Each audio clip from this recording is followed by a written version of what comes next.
When Tessa Sullivan and Finn Hoffman left their Kenai River Lodge for a morning hike in September 2022, they promised to check out by noon. But the Oregon couple never returned, their rental car vanishing with them into Alaska's endless wilderness.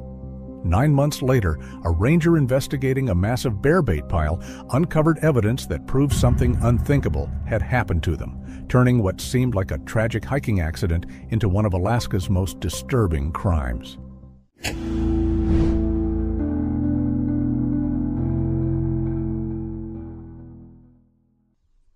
On the morning of September 12, 2022, a persistent, cold drizzle was falling over Cooper Landing, Alaska, slicking the gravel paths between the rustic cabins of the Kenai River Lodge. Brenda Riley, the lodge's manager for the better part of 2 decades, was on her checkout rounds. She carried a clipboard and a stoic patience honed by years of dealing with tourists who operated on their own, often unpredictable schedules. The occupants of Cabin 7, a young couple from Oregon named Tessa Sullivan and Finn Hoffman, were due to depart by 11 a.m. It was now approaching noon, and their designated parking spot was empty, but the key had not been returned. Brenda knocked firmly on the solid wood door of the cabin. There was no answer. She called out their names, her voice sounding flat against the quiet backdrop of the dripping forest. After a second knock yielded only silence, she used her master key. The interior was still and cool. At a glance, it was clear this was not a room that had been vacated. On the small table near the window sat a well-thumbed copy of a guidebook, Sibley Birds of the Pacific Northwest, a page marked with a receipt from a coffee shop in Anchorage. A woman's light jacket was draped over a chair. In the small bathroom, toothbrushes were still in a cup by the sink, and a bottle of shampoo was uncapped in the shower. 2 large suitcases, one blue and one black, stood against the far wall, both appearing to be fully packed, as if for a departure that never began. The only things missing were the people themselves and their rental car. Brenda felt a familiar knot of unease.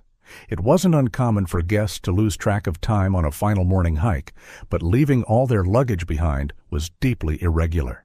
She decided to give them a few more hours. By late afternoon, with no sign of the couple, she tried calling the cell phone number on their reservation form. It went straight to voicemail. The next 24 hours passed in a state of growing anxiety for Brenda. She checked the cabin periodically, the scene within remaining unchanged, a static tableau of interrupted life. Finally, on the afternoon of September 13th, she made the call she had been dreading. She contacted the Soldotna Dispatch for the Alaska State Troopers. She explained the situation calmly and methodically. The guests, Tessa Sullivan, 27, and Finn Hoffman, 28, had been gone for over a day, their checkout missed, their belongings left behind, their rental vehicle absent. The information was passed to Sergeant Miles Corrigan, a veteran trooper whose entire career had been spent navigating the unique challenges of law enforcement in the vastness of the Kenai Peninsula. He understood that in this wilderness, the line between a simple misadventure and a life-threatening emergency was perilously thin. His first action was to have a trooper contact the families. The call reached Finn's older brother in Portland, Oregon. The family's confusion quickly curdled into fear. They confirmed the couple was on a week-long vacation, their first trip to Alaska. The last communication anyone had received was a text message from Finn sent 3 days prior, on the morning of September 9th. It was brief and cheerful, stating they were excited to be heading out for a day hike on a place called the Slaughter Gulch Trail. With this new information, the focus of the initial investigation sharpened. Sergeant Corrigan confirmed the details of the couple's rental car, a gray Ford Escape with an Alaska license plate. He dispatched a trooper to the Slaughter Gulch trailhead, a remote access point several miles from the lodge. The report came back within the hour, confirming Corrigan's primary concern. The trailhead parking lot, a small gravel clearing carved out of the dense spruce and birch forest, held 4 vehicles. None of them was the gray Ford Escape. The absence of the car was a critical, confounding fact. The most common scenario for missing hikers involved a vehicle left at a trailhead. This suggested something different. Had they even made it to the trail? Had they run into trouble elsewhere? An initial limited search was launched. A state helicopter, already in the air on another matter, was diverted to make a low pass over the Slaughter Gulch area, its crew scanning the dense canopy for any sign of color or movement. On the ground, 2 troopers walked the first 2 miles of the muddy trail, their eyes scanning the thick underbrush on either side. They found nothing, no discarded water bottle, no footprints of note, no sign that the couple had ever set foot there. By the evening of September 13th, with no leads and a missing vehicle, the Alaska State Troopers issued an official public bulletin. Tessa Sullivan and Finn Hoffman were declared missing, their smiling faces from a family-provided photo now part of a formal request for information, an image released into the void in the hope that someone, somewhere, had seen something. The initial 48 hours bled into a week, and the disappearance of Tessa Sullivan and Finn Hoffman transitioned from a localized concern into a full-scale, multi-agency operation. Sergeant Miles Corrigan established a command post in a borrowed community hall in Cooper Landing, its walls soon papered with topographical maps crisscrossed with grids and potential search zones. The effort swelled with resources. Teams from the Alaska State Troopers, volunteer search and rescue units from Anchorage and the peninsula, and canine handlers with dogs trained for wilderness tracking. The gray Ford Escape became the ghost at the center of the operation. Its absence was a tactical void that no amount of manpower could fill. Every search theory slammed into the same logical wall. If they were lost in the woods, where was their car? Investigators began the painstaking process of building a profile of the missing couple, hoping their habits or history might illuminate their last movements. Phone calls to friends and family in Oregon painted a consistent picture. Tessa, a graphic designer, was described as meticulous and joyful, the planner of the duo. Finn, a software engineer, was more spontaneous and adventurous, always pushing for the road less traveled. They were both physically fit and had considerable hiking experience in the Cascade Mountains of the Pacific Northwest. They understood gear, pacing, and the importance of being prepared. But Alaska, their families stressed, was a different beast. They were rookies in a professional league of wilderness. They had read books and watched documentaries, but they possessed no practical experience with the scale, the predators, or the unforgiving nature of the Alaskan backcountry. It was Tessa's sister who provided the photograph that would soon become ubiquitous. She emailed the troopers a candid shot of Tessa and Finn taken on a hike a year earlier. In it, they are vibrant and alive, beaming at the camera, Finn's arm wrapped protectively around Tessa. The image was perfect for media distribution. It was clear, happy, and deeply human.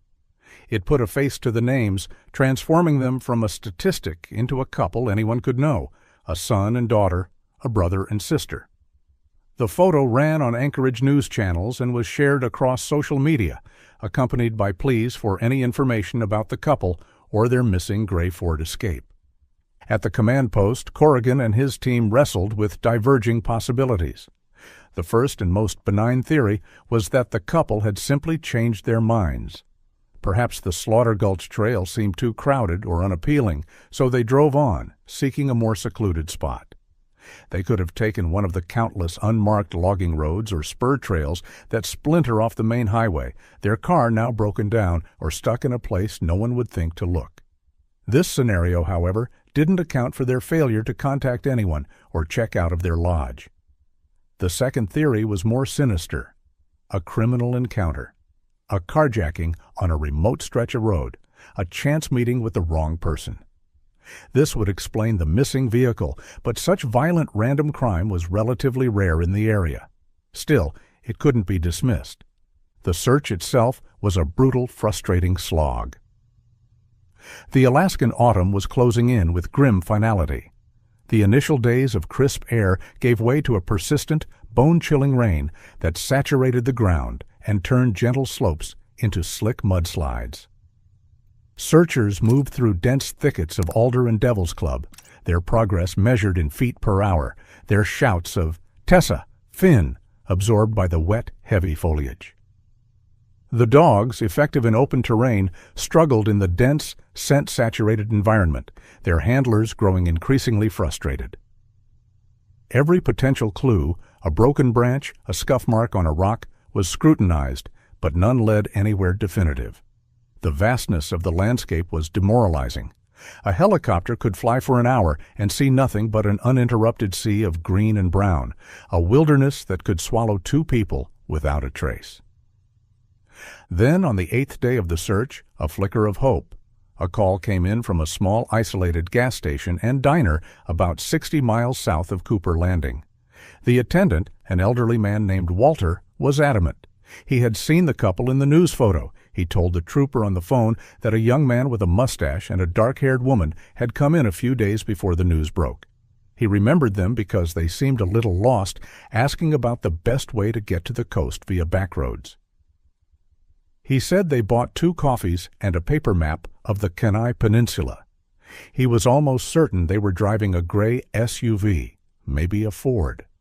The lead was tenuous, based on the fallible memory of one man, but it was the only concrete thing they had. Hope surged through the command post. It was a deviation from the plan, but it was a tangible direction. Corrigan made the difficult decision to divert a team. 2 troopers were dispatched on the 90-minute drive south. They arrived to find Walter eager to help, but his timeline was fuzzy. The gas station security system was an old budget model. The troopers, along with a frustrated Walter, spent an hour trying to review the footage from the supposed day of the sighting. They finally accessed the files, only to be met with a screen of corrupted data. A digital glitch had rendered the entire day's recordings a useless mosaic of static and frozen frames. The lead, which had burned so brightly for a few hours, was extinguished. It had cost them time, manpower, and a significant amount of morale. As September bled into October, the reality of the situation began to set in. The search teams grew smaller as volunteers had to return to their jobs and lives. The media attention waned. The daily briefings at the command post became shorter, the maps on the wall now dense with the red ink of cleared sectors, a testament to a massive effort that had yielded nothing. The rain began to mix with sleet, and the peaks of the surrounding mountains, once merely dusted with white, were now fully cloaked in snow. The snow line crept lower down the slopes each day, a visible clock ticking down on any chance of finding the couple alive. In mid-October, with temperatures consistently below freezing and a foot of snow blanketing the high country, Sergeant Corrigan made the official announcement. The active search for Tessa Sullivan and Finn Hoffman was being suspended. He used carefully chosen words like indefinitely and pending new information, but everyone understood the meaning. Winter had won. The searchers packed their gear, the maps were taken down from the walls, and the command post was closed. The case was formally moved to the status of an open but inactive investigation, a cold case. For the families back in Oregon, the suspension of the search was a devastating blow, replacing the acute anxiety of the search with the dull, permanent ache of uncertainty. Winter settled over the Kenai Peninsula, a vast, silent blanket of white, locking away the secret of what had happened to Tessa and Finn for the long, dark months to come. 9 months passed. The snows of the 2022 to 2023 winter, which had fallen with such finality on the search for Tessa and Finn, finally receded.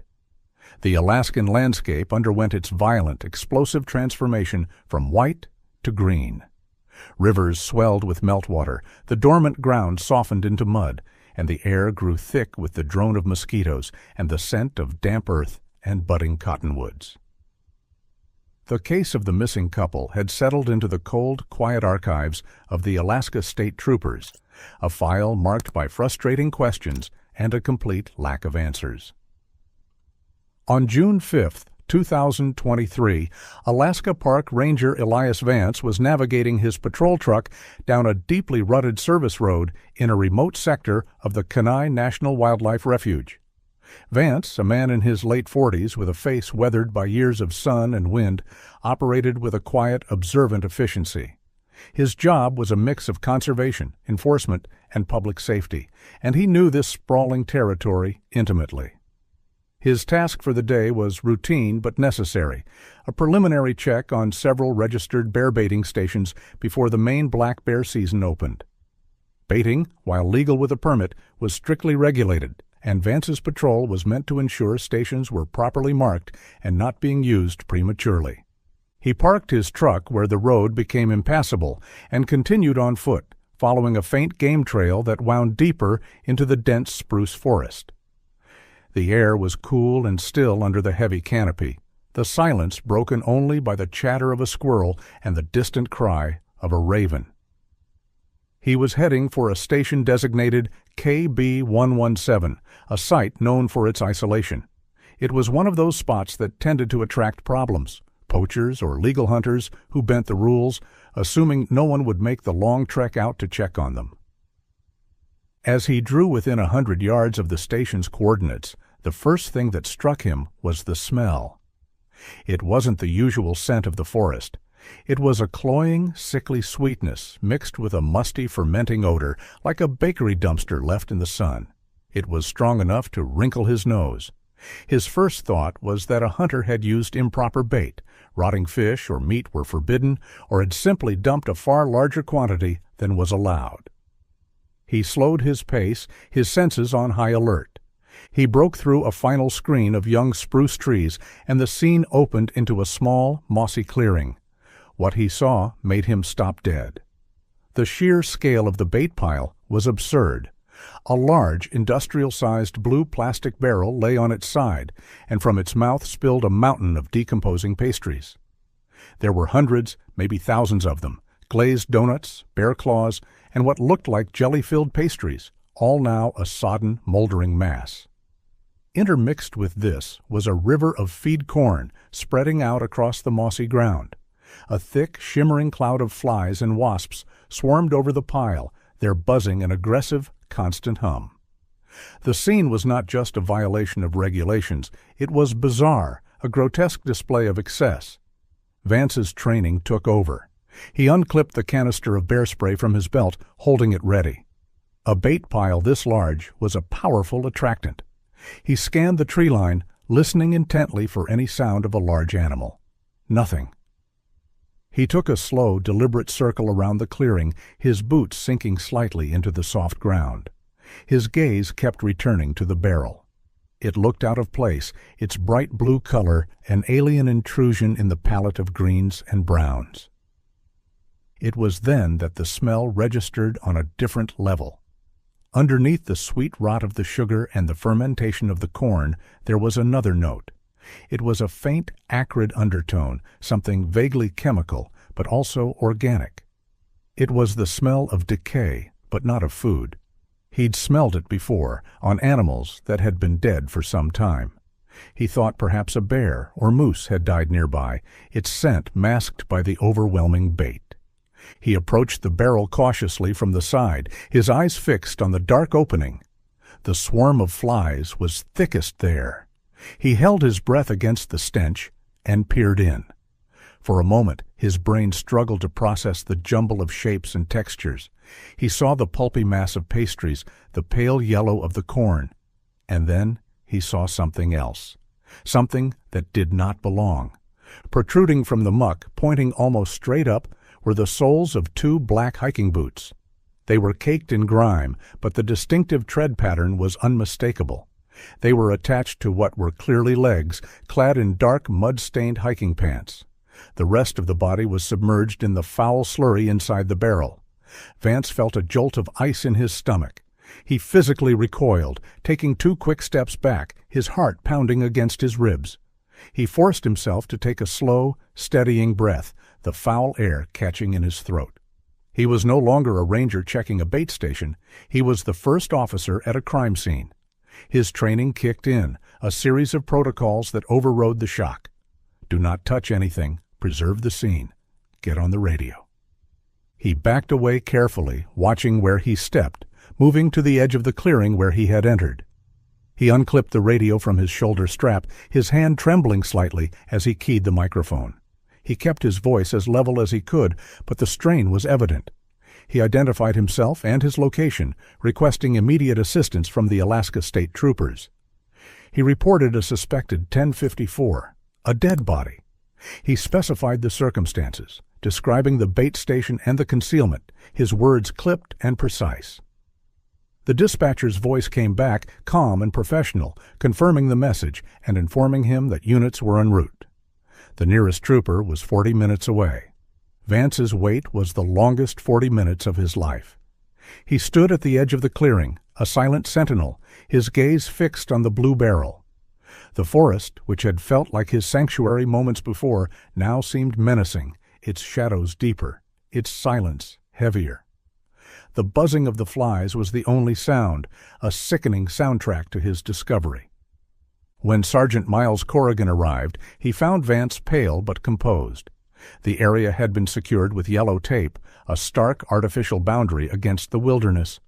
Corrigan felt a grim sense of déjà vu as he took in the scene. He had spent weeks searching for two people in this very wilderness, and now, 9 months later, it seemed the wilderness was finally offering a clue. The recovery was a slow, grim, and meticulous process. A team from the State Crime Lab was flown in by helicopter. They photographed and documented every aspect of the scene, the position of the barrel, the distribution of the bait, the insect activity. Finally, 2 investigators carefully removed the body from the barrel. It was a male, fully clothed in hiking gear that had been ravaged by moisture and decay. The body was respectfully placed in a bag for transport to the State Medical Examiner's office in Anchorage. 2 days later, Sergeant Corrigan sat at his desk, staring at the preliminary report. Dental records had confirmed the identity. The body found in the blue barrel was Finn Hoffman. But as Corrigan read on, the case he thought he was finally beginning to understand was shattered and reformed into something far more monstrous. The medical examiner was unequivocal on 2 points. First, the cause of death was not an animal attack, nor was it an accident. Finn Hoffman had died from massive blunt force trauma to the back of his head. He had been murdered. Second, and most disturbingly, was the time of death versus the state of decomposition. The body showed signs of having been exposed to the elements for only a short period, perhaps 1 to 2 weeks at most. For the other 8.5 months of the 9 months he had been missing, Finn Hoffman's body had been preserved somewhere cold, frozen. The implications were staggering. Finn and Tessa hadn't just gotten lost, they had met with a killer who had murdered Finn, then stored his body all winter like a piece of meat in a deep freeze before deciding to dump it in the most bizarre and remote of locations. The entire foundation of the investigation crumbled. This was not a story of a tragic accident in the wilderness. This was a calculated homicide. And as this horrifying new reality settled in, one question eclipsed all others. If the killer had kept Finn's body on ice all winter, where was Tessa Sullivan? The confirmation that the body in the barrel was a murdered Finn Hoffman and that he had been recently deposited there sent a shockwave through the investigation. Sergeant Miles Corrigan's office, which had been a quiet repository for a cold case file, roared back to life. The maps went back up on the walls, but the grids were different now. The search was no longer for lost hikers, it was for a second victim and a killer. The discovery had answered the question of what happened to Finn, but it had spawned a host of more terrifying questions. Where was his body kept for 9 months? Why move it now? And above all, what had become of Tessa? The new reality forced investigators to confront 2 horrifying possibilities regarding Tessa Sullivan. The first was that she had met the same fate as Finn, and her body was still hidden, perhaps in the same cold storage location where Finn's had been kept, or disposed of in an entirely different manner. The second possibility was, in some ways, even more chilling, that she had somehow been involved. In the cold calculus of homicide investigation, the partner is always considered. Could a dispute between the couple have turned deadly, leading Tessa to kill Finn and flee? This theory seemed wildly inconsistent with everything they knew about her and the couple's relationship. But in the absence of evidence, no theory could be discarded. The public, once united in sympathy for the lost couple, now engaged in hushed, morbid speculation. The immediate focus of the investigation narrowed to the crime scene itself, the blue barrel and the mountain of bait. Every element was a potential clue. The bait station, KB117, was officially registered to a man named Silas Croft, a 58-year-old hunting outfitter who ran a small, struggling guide service from his home on the outskirts of Soldotna. Croft was a known quantity to local law enforcement, a cantankerous and solitary figure who had had minor run-ins over hunting regulations in the past. He was precisely the kind of person who might have the skills and the temperament to navigate the backcountry with ease and avoid detection. 2 troopers brought Silas Croft in for questioning. He arrived at the Soldotna post looking annoyed and inconvenienced, his weathered face set in a permanent scowl. He sat across from Corrigan, his arms crossed defensively over his chest. His story was simple and delivered with gruff impatience. He confirmed he held the permit for KB117, but he claimed he hadn't used it or even visited it since the previous autumn. He stated it was common knowledge among local hunters that once a station was established, others would often use it without permission, illegally dumping their own bait to capitalize on the established animal traffic. He called it piggybacking and said he'd given up trying to police it years ago. When Corrigan pressed him for an alibi for the estimated time of the body dumping, a 2-week window in late May, Croft's answers became vague. He lived alone. He spent his days working on equipment, scouting locations, or simply minding his own business. He couldn't produce receipts, witnesses, or any concrete proof of his whereabouts for any specific day in that period. His alibi was weak, but it was also the kind of non-alibi common for people who lived isolated lives. He was cooperative to a point, but his simmering resentment was palpable. He consented to a search of his property and his truck. The search turned up nothing, no unusual cleaning products, no traces of blood, no connection to the missing couple. Without more evidence, Silas Croft remained a person of interest, a frustratingly plausible but unprovable lead. With the human element temporarily stalled, the forensic team turned its attention to the physical evidence. The blue barrel was scrutinized. It was a standard 55-gallon industrial drum, its surface weathered and scratched. Under high-intensity light, a forensic technician located a faded, partially scraped-off inventory stamp near the base. The stamp was from Kasselhoff Seafoods, a fish processing plant that had gone bankrupt and shut its doors over a decade earlier.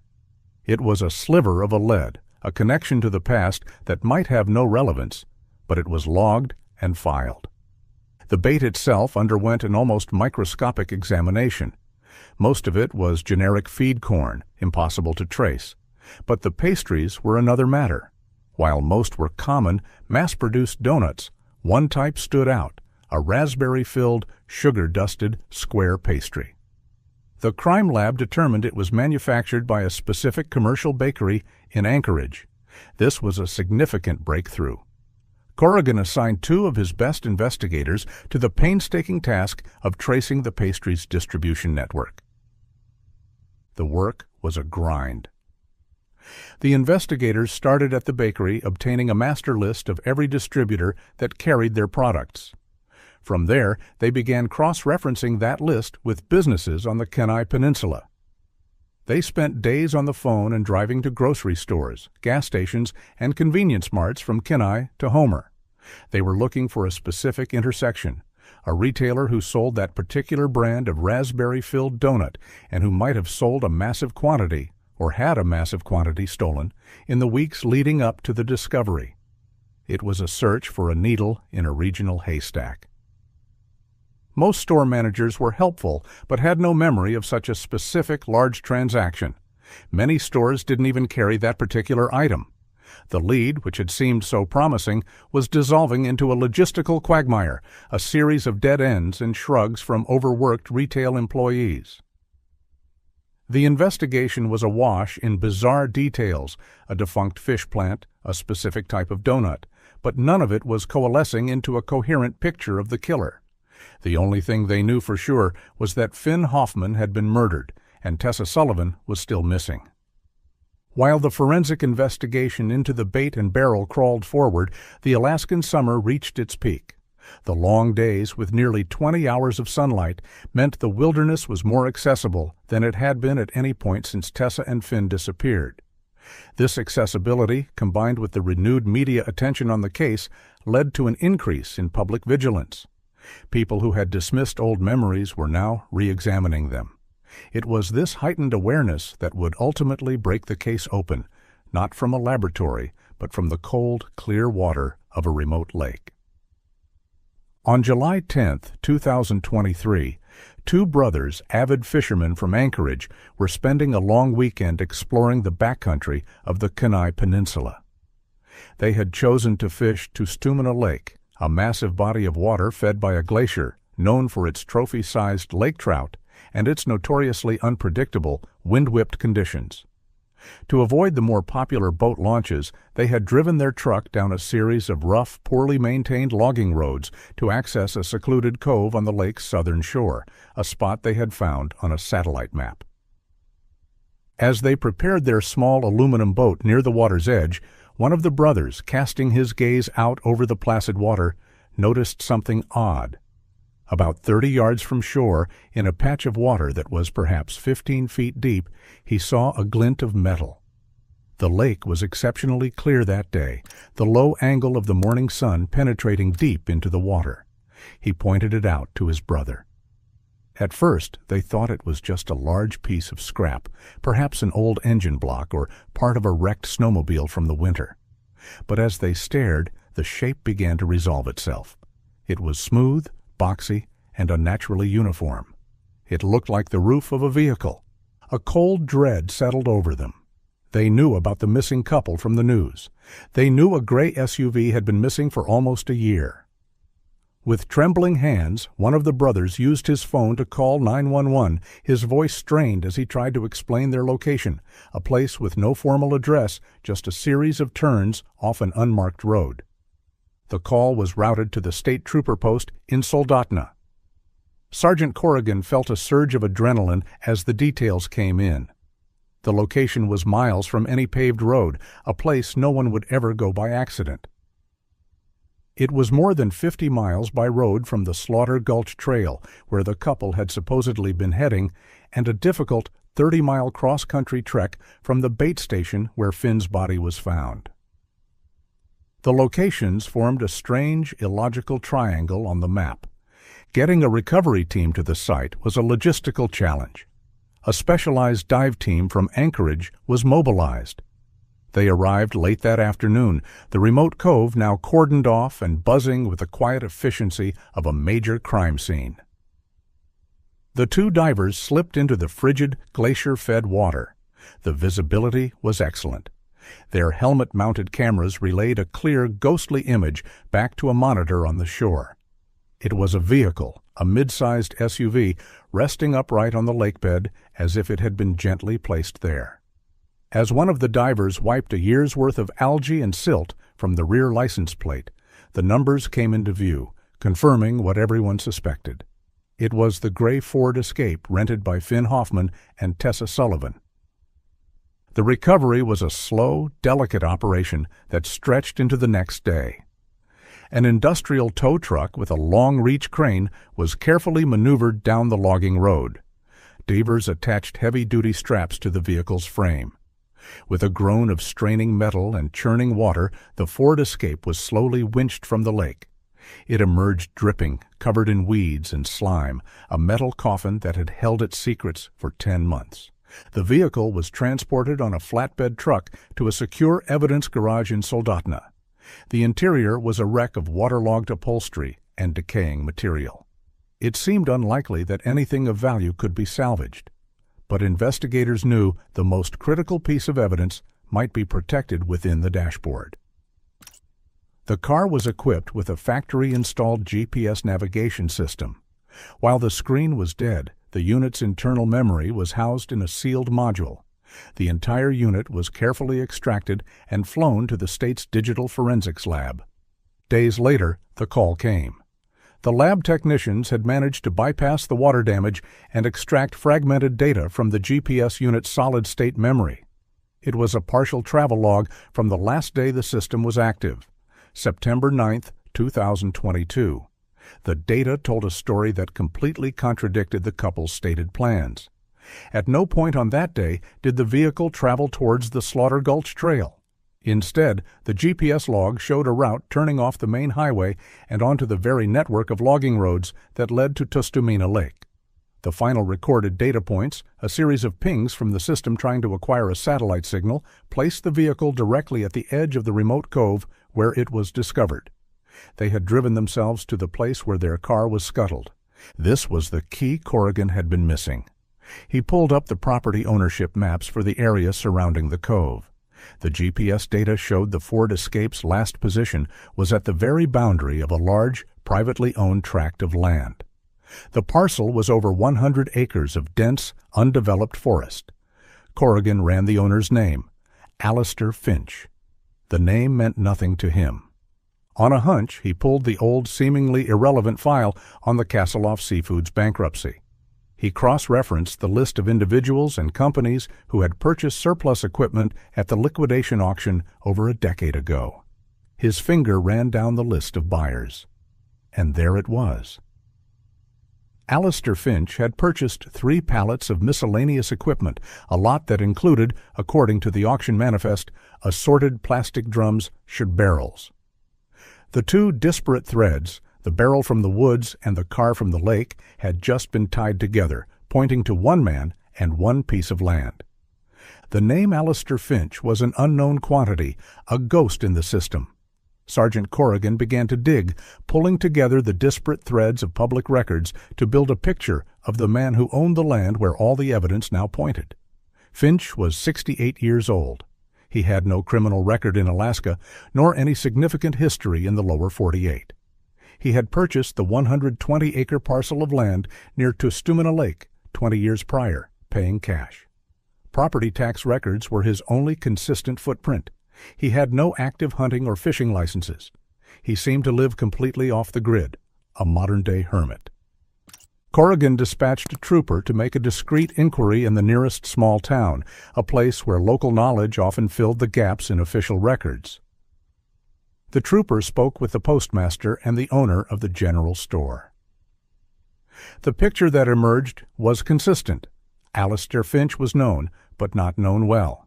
He came into town once every few weeks for supplies, always paying in cash, his interactions brief and devoid of pleasantries. He was described as quiet, gaunt, and perpetually wary, a man who looked at the world through suspicious eyes. The store owner recalled that Finch was intensely private, and there were local rumors that he had set up man-traps and other deterrents on his property to discourage trespassers. He had moved to Alaska 2 decades ago, some said, after a profound personal tragedy, the loss of his wife and child in a car accident, seeking solace in total isolation. The pieces were now locked in place. The GPS data put the couple's car at the edge of Finch's property. The barrel used to conceal Finn's body was of a type Finch had purchased. The man himself was a recluse with a reputation for being paranoid about trespassers. It was a powerful chain of circumstantial evidence. Corrigan knew he had enough.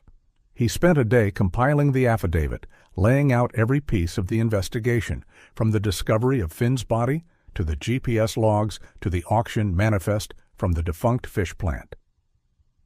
A judge reviewed the warrant and signed it without hesitation. The raid was planned with tactical precision. Given Finch's reputed paranoia and the potential for him to be armed and hostile, Corrigan assembled a team of 6 troopers, including members of the tactical unit. They staged at a rendezvous point a few miles away, planning their approach for dawn. They would use the same logging roads the couple had taken, their heavy-duty vehicles making short work of the rough terrain. As the sun cast its first pale light over the mountains, the troopers' vehicles rolled to a stop at the edge of Finch's property. A crude, hand-painted, "No Trespassing" sign was nailed to a tree. The property was a fortress of foliage, the cabin invisible from the road. The team moved in on foot, spreading out as they advanced through the dense woods. They found the cabin situated in a small, messy clearing. It was a simple log structure with smoke curling faintly from its stone chimney. Corrigan hailed the cabin, announcing their presence and the search warrant. There was no response. After a second, louder call went unanswered. The tactical team breached the door. They found Alistair Finch sitting in a wooden chair at a small table, a cup of coffee in his hands. He showed no surprise, no fear, no anger. He looked up at the armed troopers flooding into his home with a look of weary resignation, as if he had been expecting them for months. The search of the property began. While Finch sat silently under guard, the troopers methodically worked their way through the small, cluttered cabin and the outbuildings. In a rickety shed behind the main cabin, they found a large, commercial-grade chest freezer. It was running, its motor humming loudly in the quiet morning. A trooper opened the heavy lid. It was empty, but it had been recently and inexpertly cleaned. A forensic technician later sprayed the interior with luminol, and the freezer lit up with the unmistakable blue-green glow of chemical residue, indicating the presence of a significant amount of blood. The most damning discovery came from a small, padlocked storage locker built into the side of the main cabin. After cutting the lock, a trooper swung the door open. The locker was dark and smelled of mildew. In the corner, behind a stack of old tarps, was a small, faded turquoise backpack. It was caked with dirt, but instantly recognizable from the family's description. Corrigan carefully opened the main pouch. Inside, among a few trail bars and a bottle of insect repellent, was a small wallet. He opened it and found the driver's license. The face staring back at him was Tessa Sullivan's. With the discovery of the backpack, the silent standoff with Finch ended. Corrigan confronted him, placing the turquoise pack on the table in front of him. For the first time, a flicker of emotion crossed Finch's face, a deep, shuddering sigh of defeat. The dam of his long-held silence broke. He began to speak, his voice a dry, emotionless monotone, as if recounting a story that had happened to someone else. He told them what happened on September 9th of the previous year. He had heard a vehicle near the edge of his property and went to investigate, carrying his rifle, as he always did. He found the gray Ford Escape, its wheels sunk deep in a muddy patch of the road. A young couple, Finn and Tessa, were trying to dig it out. They looked relieved to see him and asked if they could use a phone or if he could help pull them out. Finch, his mind steeped in paranoia and a fierce territoriality, saw them not as people in need, but as intruders, a threat to his isolated world. He refused to help and ordered them off his land. An argument started. According to Finch, Finn became angry and frustrated, yelling at him for his lack of compassion. Finch claimed Finn took a step towards him, lunging. In that moment of perceived threat, Finch reacted instinctively. He didn't fire the rifle. He swung it like a club, striking Finn squarely in the back of the head. Finn collapsed to the ground, instantly still. Finch described the aftermath with the same chilling detachment. He knew he had killed him. He turned his rifle on the screaming, hysterical Tessa and forced her back to his cabin. He locked her inside. He then went back for Finn's body, loaded it onto a tarp, and dragged it to the large freezer in his shed. He put the body inside, locked it, and then drove the couple's Ford Escape to the deep cove on the lake and let it roll into the water, watching it sink beneath the surface. He held Tessa captive in his cabin through the entire fall and the long, dark winter. He never explained his motive beyond a vague sense that he couldn't let her go, that she was now a part of the terrible secret he had to keep. Then in late May, as the world outside began to thaw, she saw her chance. While Finch was outside chopping wood, she managed to force a window open and flee, disappearing into the vast, unforgiving wilderness that surrounded the property. Finch admitted he searched for her for a day, but then gave up. He knew that with the thaw, he couldn't keep Finn's body in the freezer indefinitely. He panicked. He loaded the frozen body into his truck, drove it to the remote bait station, and dumped it in the barrel, surrounding it with bait, in a desperate, foolish hope that bears would find it and destroy the evidence of his crime. He told the investigators he had no idea what happened to Tessa after she ran. He just knew she was gone. Alistair Finch's confession shifted the focus of the investigation one last tragic time. He was arrested and transported to Anchorage, his isolated world now reduced to a sterile interrogation room and a holding cell. Back at his property, a new search commenced, but this one was different. It was no longer a broad, speculative hunt across the Kenai Peninsula. It was a grim, targeted search for the remains of Tessa Sullivan. Based on Finch's account of the direction she fled, Sergeant Corrigan established a 5-mile radius around the cabin, a vast and punishing expanse of dense forest, swampy muskeg, and steep, rocky terrain. For weeks, search teams, guided by trackers and accompanied by cadaver dogs, meticulously combed the area. It was grueling work, pushing through the same unforgiving wilderness that Tessa, terrified and alone, had tried to navigate. They were searching for any sign, a scrap of clothing, a personal effect, or the smallest trace of human remains.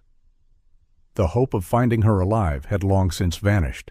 This was purely a recovery operation, an effort to bring her home and provide a final heartbreaking answer for her family.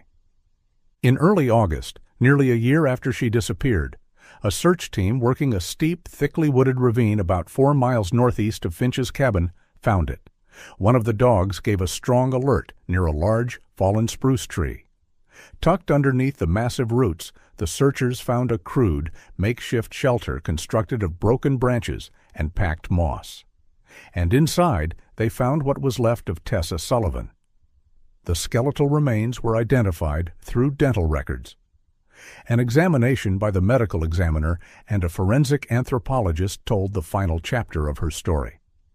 Evidence at the scene, including the shelter and remnants of edible berries, suggested she had survived for several days, perhaps even a week, after her escape. But her knowledge of Pacific Northwest hiking was no match for the Alaskan wilderness. Weakened by months of captivity and without proper gear or food, she had ultimately succumbed to hypothermia and starvation. The discovery of Tessa's remains closed the final loop in the investigation. Alistair Finch was charged with 2 counts of murder in the first degree, one for the intentional killing of Finn Hoffman and another for the felony murder of Tessa Sullivan, whose death was a direct result of his act of kidnapping her. He was also charged with kidnapping and tampering with evidence. Faced with an insurmountable mountain of physical evidence and his own detailed confession, Finch offered no defense. He pleaded guilty to all charges. In the courtroom, he was a hollowed-out figure, a man who had retreated from the world so completely that he destroyed the lives of 2 people who accidentally stumbled into it. He was sentenced to life in prison without the possibility of parole, condemned to spend the rest of his days in a different kind of isolation, one of concrete and steel rather than trees and silence. The case of Finn Hoffman and Tessa Sullivan was officially closed, but the resolution brought no real peace. For their families, the final horrific details of their loved ones' last months and days were a new and profound trauma, layered upon the grief of their loss. The story was no longer about a tragic accident, but about a monstrous act of random violence born from one man's paranoia and isolation. The smiling, vibrant couple in the photograph, who had traveled to Alaska seeking adventure and beauty, had found instead the darkest corner of the human psyche.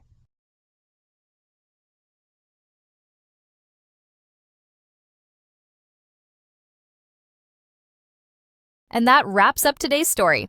Now we want to hear from you. Where are you watching from? Drop your city or country in the comments, and let's see how far these stories reach. If this story moved you or gave you chills, give it a like, share, and subscribe for more powerful stories.